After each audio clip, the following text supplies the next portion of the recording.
এই সন্তোষপুরের গদ্দিন পীর সাহেব চাঁদপুরের মধ্যে একটা বিরাট দরবার এবং সরসিনার একটা মূল শাখা। উপস্থিত আছেন গদ্দিন পীর সাহেব আব্দুল করিম বিন মোহাম্মদ বিন মুসলিহুদ্দিন।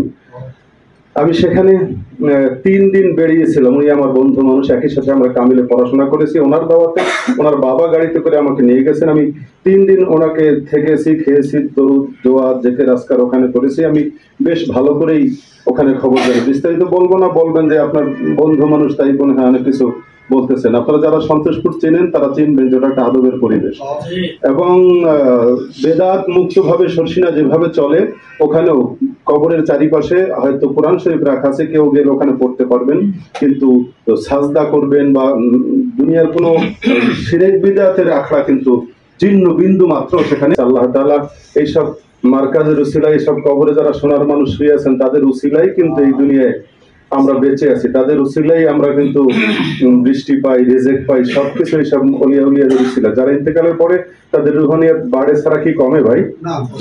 কমে না।